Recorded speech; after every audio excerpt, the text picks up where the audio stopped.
Hello दोस्तों, स्वागत है आपका भारत एजुकेशन यूट्यूब चैनल पर। दोस्तों, बेल्ट्रॉन डाटा एंट्री ऑपरेटर के उन महत्वपूर्ण प्रश्नों के बारे में आज आपको बताएंगे जो बेल्ट्रॉन परीक्षा में काफी काम आएगा।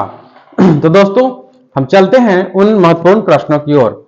दोस्तों, इस वीडियो को आप बिल्कुल अंत तक जरूर देखें ताकि सभी प्रश्न जो है आपको याद रहे।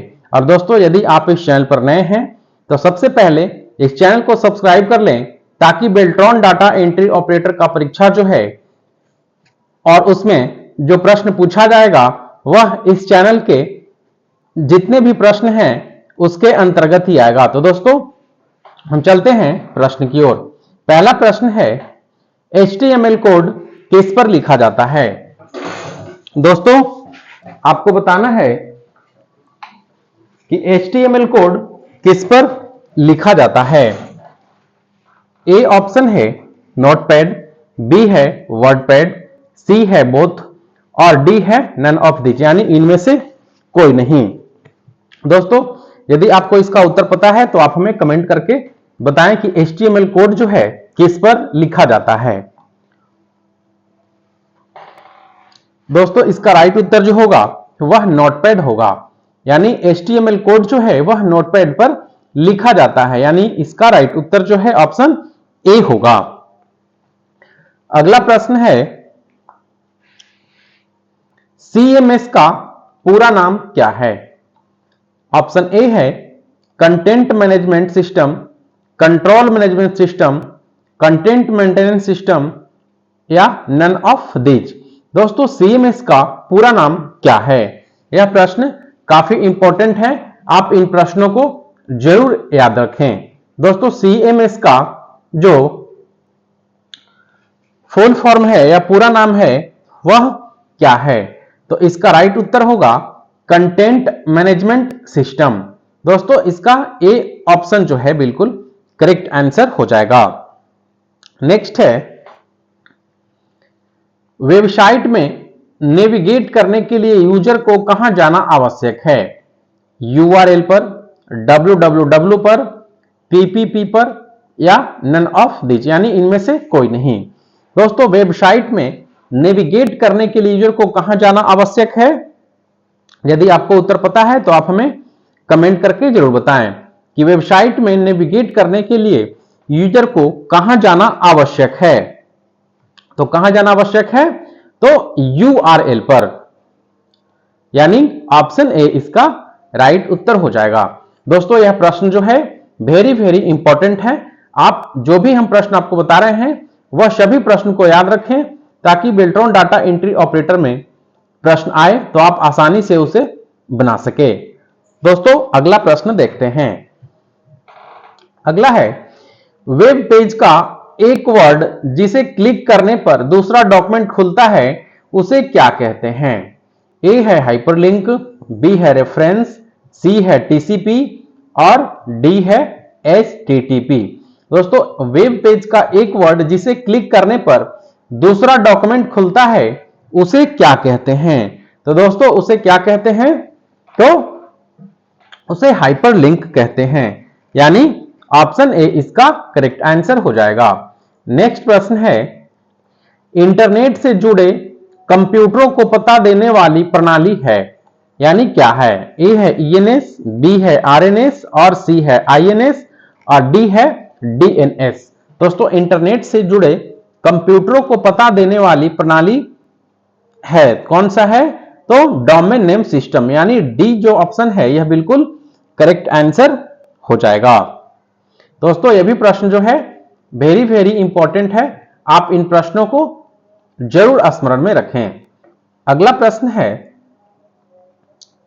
जब हैकर आपके फोन या ईमेल पर संपर्क कर आपका पासवर्ड अधिग्रहित करने की कोशिश करता है तो इस प्रक्रिया को कहते हैं?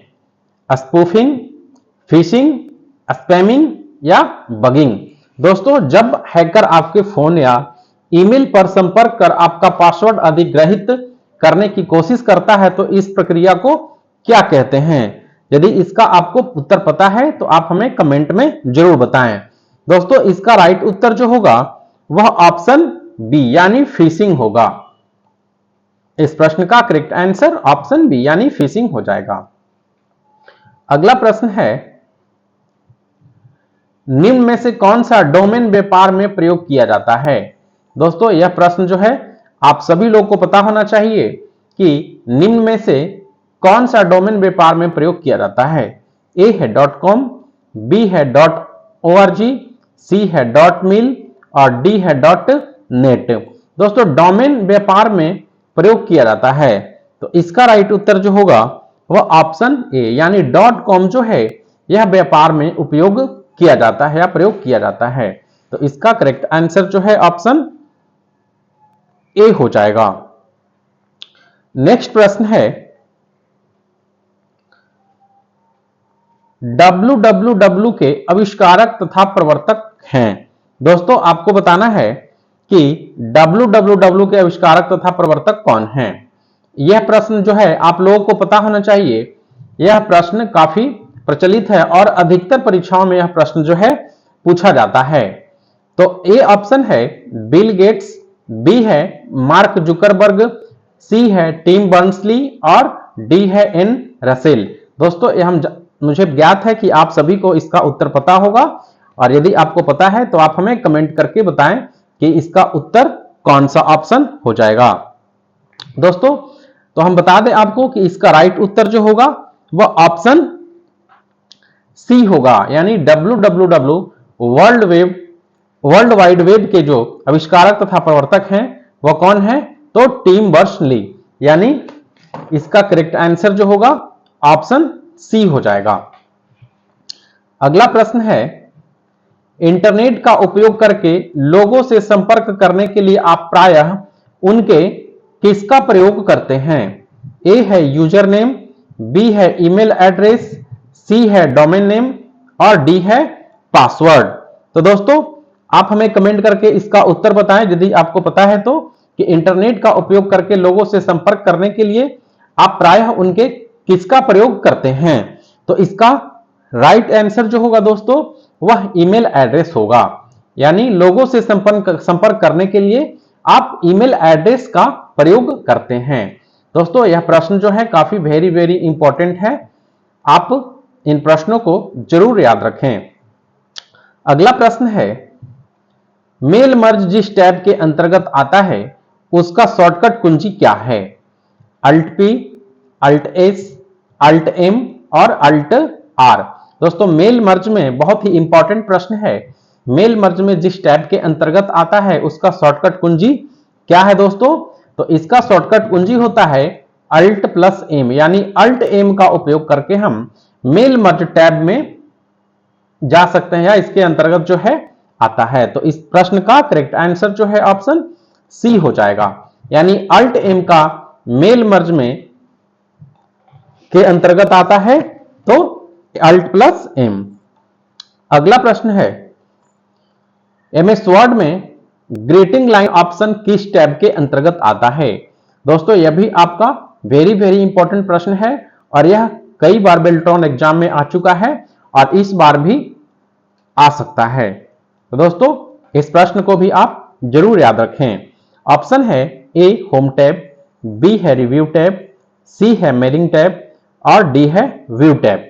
दोस्तों ग्रीटिंग वर्ड में ग्रीटिंग लाइन ऑप्शन किस टैब के अंतर्गत आता है? तो वह मेलिंग टैब के अंतर्गत आता है। एमएस वर्ड में ग्रीटिंग लाइन ऑप्शन जो है यह मेलिंग टैब के अंतर्गत आता है, यानी ऑप्शन सी इस प्रश्न का राइट आंसर हो जाएगा। नेक्स्ट प्रश्न है, निम्न में से कौन सा ऑप्शन मुख्य दस्तावेज और डेटा सोर्स को मर्ज कर देता है ताकि आप रिव्यू देख सकें? ए है मर्ज पीडीएफ, बी है finish and merge PDF, merge field या प्रीव्यू रिजल्ट। दोस्तों निम्न में से कौन सा ऑप्शन मुख्य दस्तावेज और डेटा सोर्स को मर्ज कर देता है ताकि आप प्रीव्यू देख सकें? तो दोस्तों इसका उत्तर आपको पता है तो हमें कमेंट करके बताएं कि इसका ऑप्शन कौन सा सही होगा।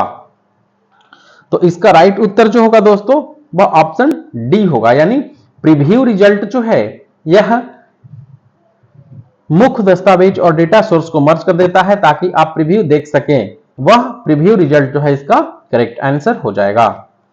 अगला प्रश्न है, निम्नलिखित में से कौन सा मेल मर्ज दस्तावेज में डाली जाने वाली विशिष्ट जानकारी को सूचीबद्ध करता है?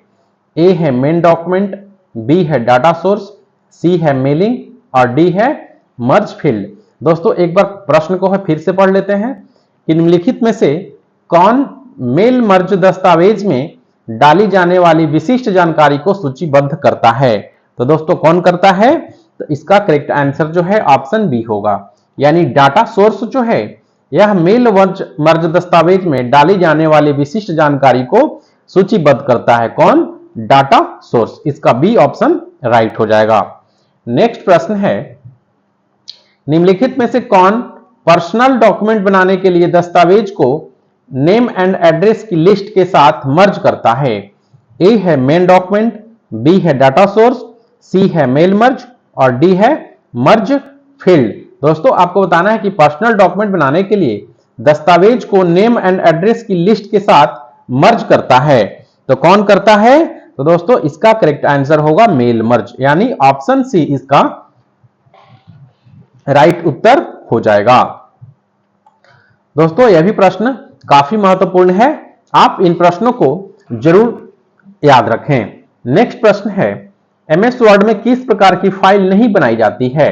दोस्तों यह भी बहुत सिंपल सा प्रश्न है और यह अधिकतर प्रतियोगी परीक्षाओं में पूछा जा चुका है कि एमएस वर्ड में किस प्रकार की फाइल नहीं बनाई जा सकती है। ए है डॉक्यूमेंट, बी है मेमो, सी है इन्वेलप और डी है प्रेजेंटेशन। दोस्तों एमएस वर्ड में किस प्रकार की फाइल नहीं बनाई जाती है? तो प्रेजेंटेशन जो है यह एमएस पावर पॉइंट में बनाई जाती है, बल्कि एमएस वर्ड में नहीं बनाई जाती है। तो इसका करेक्ट आंसर जो होगा दोस्तों ऑप्शन डी हो जाएगा। दोस्तों यदि आपको बेल्ट्रॉन डाटा एंट्री ऑपरेटर का परीक्षा देना है और डाटा एंट्री ऑपरेटर बनना है तो आप इस चैनल को सबसे पहले सब्सक्राइब कर लें, ताकि यह चैनल के जो जितने भी प्रश्न हैं वह आपके काम आए। तो दोस्तों यह वीडियो आपको कैसा लगा हमें कमेंट सेक्शन में जरूर बताएं, और यदि यह वीडियो आपको पसंद आया हो तो प्लीज वीडियो को एक लाइक जरूर करें। दोस्तों मिलते हैं हम अगले वीडियो में। धन्यवाद।